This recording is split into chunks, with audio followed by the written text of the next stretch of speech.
Merhaba arkadaşlar. Bu yıl 7 Ekim 2023. Çıntar çıkmış diye sosyal medyada ve arkadaşlardan duydum. Şimdi çıkalım bir bakalım dedim, çıntar çıkmış mı?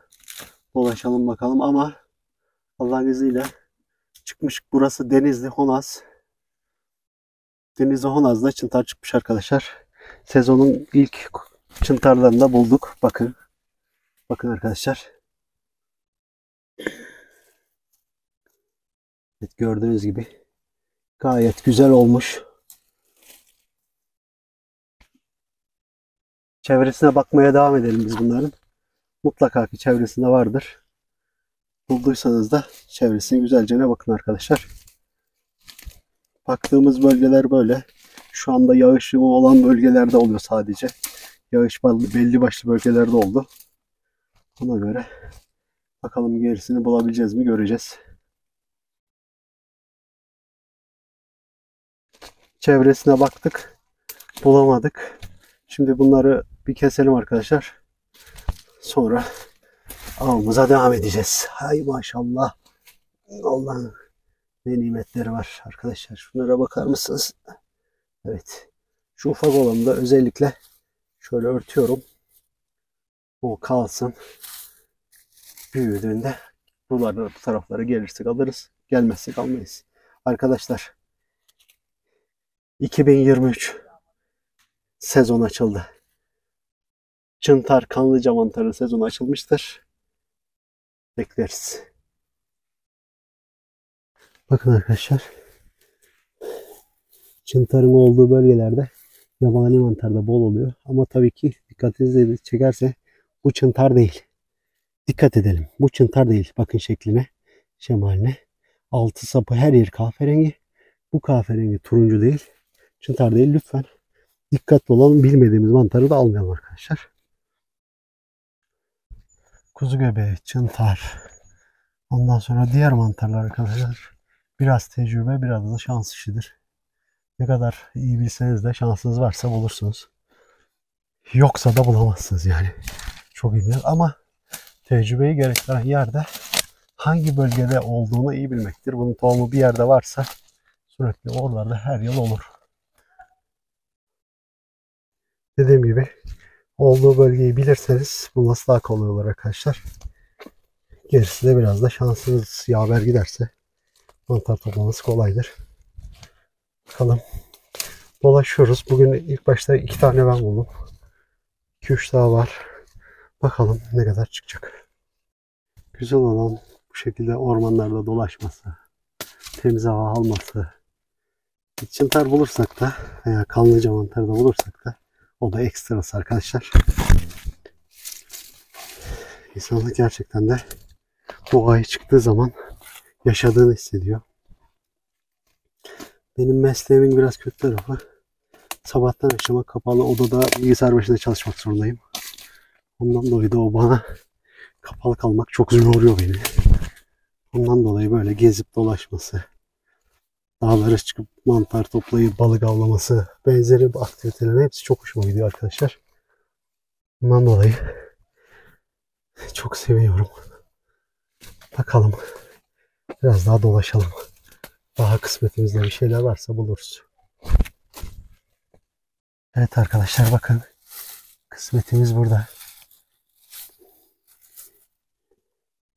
Gayet güzel. Bir şey için emek veriyorsak o zaman buluyor arkadaşlar. Emek verdiğimiz sürece oluyor yani. Alalım bunları da. Bu işler dolaşmakla oluyor arkadaşlar. Dolaşabildiğimiz kadar dolaşacağız. Kısmetimiz de karşımıza çıkacak. Hani mantar toplamayı seven ve doğada dolaşmayı seven kişilerin tam işidir bu. Çıntar, kuzu göbeği mantar işleri. Ben de bildiğiniz gibi çok seviyorum. Allah'ın izniyle bu artık sezonu açtığımıza göre hafta sonları durmayız. Sürekli o dağ senin, bu dağ benim, gezeriz. Kısmet olursa arkadaşlar mantar oluşumları var. Bu şekilde mantarın olduğu yerde mutlaka ki ileride, uzakta, yakında çıntar da vardır. Bunlar tabi meşe mantarı arkadaşlar. Çıntar değil. Çıntar olduğunda zaten şey yapıyor. Bakın arkadaşlar, buna da mor mantar diyorlar. Bunu da yiyorlar. Ben yemiyorum, almıyorum ama yiyenler oluyor. Onun için aldım. Yiyen birisine vereceğim. Bakalım. Dediğim gibi bu işlerde gezip dolaşmak, sabretmekle oluyor. Baktıkça, dolaştıkça ve toprağa bakıp o toprağın, yani toprak dediğim yerin yapısını bozan bir şey gördüğümde bu mantar olma ihtimali yüksek. Gidip kontrol ediyoruz. Eğer mantarsa alıyoruz zaten. Bakalım. Evet, burada işte arkadaşlar. Şimdi tablenin arkadaş bu oluyor. Bak.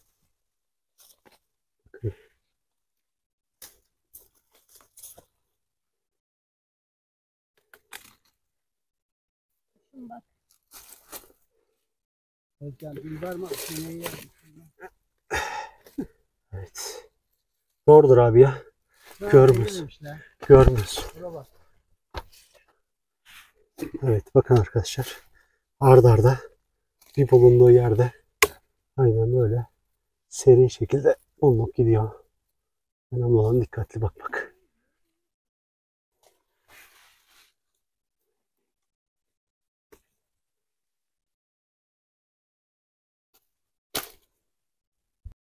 Arabalarımız devam ediyor arkadaşlar.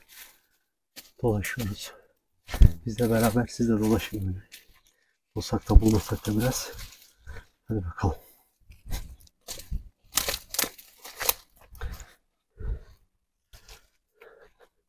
Şu anda en azından şu vakitte güneş görmeyen kuzey yönüne doğru bakmanız gerekiyor.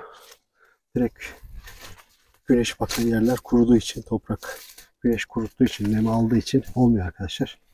En azından bu vakitte böyle daha havalar tam soğumadığı için kuzeye bakan yamaçlara bakmak daha mantıklı. Biz de oralarda bulduk zaten bugün. Gerisini bulabileceğiz mi bilmiyorum, bakacağız. Ve bakıyoruz da zaten.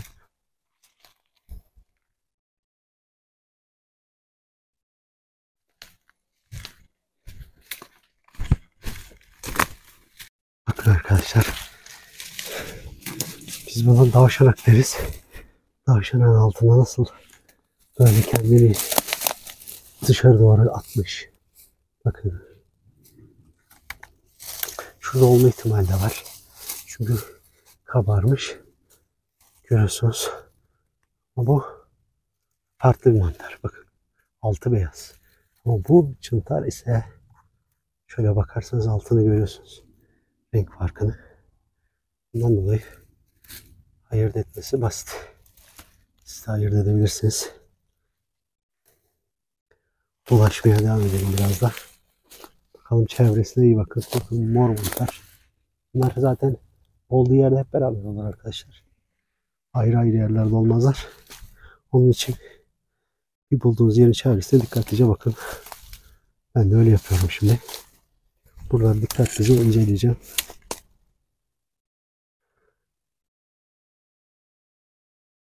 Evet arkadaşlar, bakın. Buldukça bulunuyor. Bakın şunlara. Evet. Çıntar sezonumuza hızlı girdik bu yıl. İlk gelişimizde maşallah bayağı olmaya başladı. Biraz yiyebileceğiz yani. Tadını alacağız bu yıl. Bakın. Maşallah. Şunlara bakın. İnsan acayip keyifleniyor arkadaşlar. Şunlar oldukça tertemiz. Çevresine baktıkça da çıkıyor. Önemli olan dikkatli bakmak.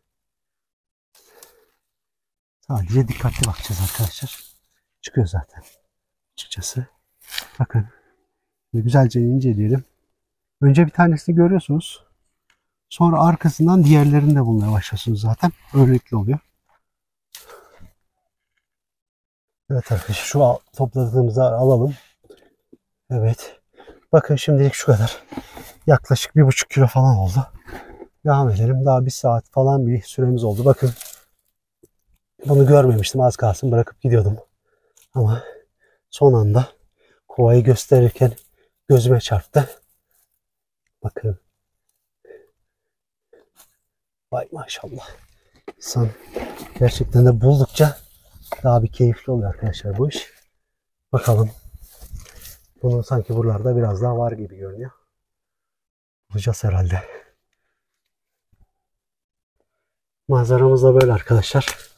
Yaklaşık 1200 rakımlardayız. 1200 rakımlardayız arkadaşlar. Hani bu da aklınızda bulunsun. Dediğim gibi destek olun. Hani iyi böyle bir yorum yazarsanız ve videolara bir beğen atarsanız bana desteğiniz olmuş olur arkadaşlar. Hani yorum atmakta ve beğeni atmakta çekinmeyin. Bize desteğiniz olur. Biz de daha bir inşallah daha bir şey mantara gideriz. Bekliyoruz desteğinizi.